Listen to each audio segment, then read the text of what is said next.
Pourquoi les rois de France étaient-ils sacrés à Reims? Pourquoi Reims et pas une autre ville? Après tout, au Moyen-Âge, à l'époque où les Francs adoptent la cérémonie du sacre, Reims n'est pas une capitale régionale ou une ville importante du monde franc, contrairement à Metz, Soissons ou Paris. Le sacre, qui consiste à appliquer une huile consacrée sur le corps du roi, n'est que l'une des étapes de la cérémonie de couronnement, avec le couronnement en lui-même et la remise des régalias, les objets qui symbolisent la royauté.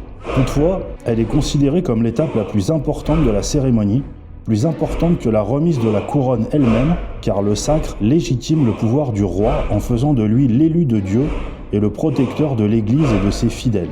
Le sacre distingue la royauté française des autres monarchies, mais ce n'est pas pour autant une invention des Francs. La cérémonie du sacre est attestée dès l'Antiquité, où elle était pratiquée sous des formes différentes par les Égyptiens, les Hittites, les Babyloniens et les Hébreux.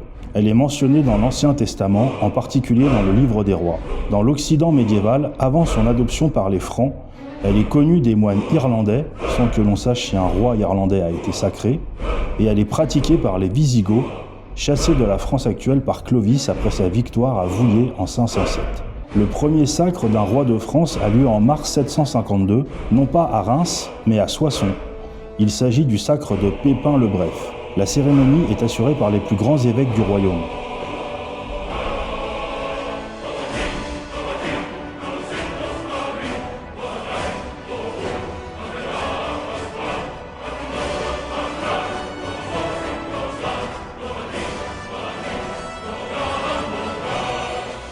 Avec l'accord du pape et des grands, Pépin le Bref vient de renverser la dynastie des Mérovingiens. Il s'est fait couronner roi un an plus tôt, devenant ainsi le fondateur d'une nouvelle dynastie, celle des Carolingiens.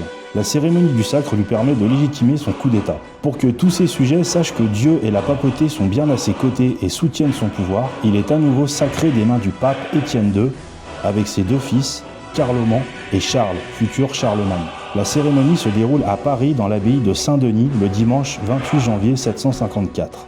En fait, le premier sacre d'un roi de France à Reims est le fruit du hasard. En 816, Louis le Pieux quitte sa capitale d'Aix-la-Chapelle et part à la rencontre du pape Étienne IV, qui doit le sacrer empereur des Francs. Et c'est de manière incidente que les deux personnages se rencontrent à Reims au mois d'octobre.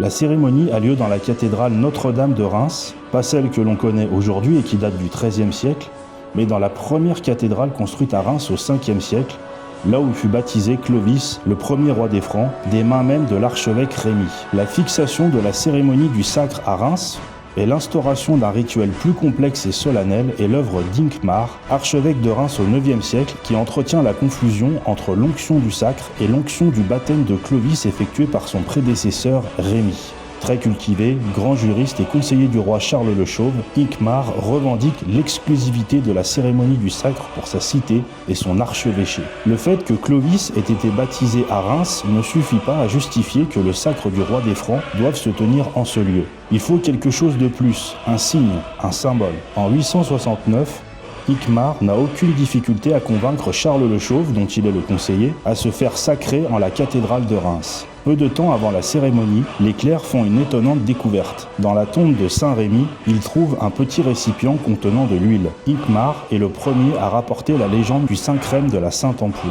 Juste avant le baptême de Clovis, une colombe descendue du ciel aurait apporté à l'archevêque Rémy une ampoule contenant de l'huile. Et cette huile si particulière aurait été utilisée pour l'onction baptismale de Clovis. La redécouverte de la Sainte Ampoule, utilisée par Hincmar pour le sacre de Charles le Chauve le 9 septembre 869, légitime la requête de l'archevêque de Reims de faire de sa cathédrale le lieu incontournable pour la cérémonie du sacre de tous les rois francs. Les successeurs d'Hincmar poursuivent ces efforts et dès le début du XIIe siècle et jusqu'au XIXe siècle, tous les rois de France sont sacrés à Reims, à l'exception de Louis VI et d'Henri IV.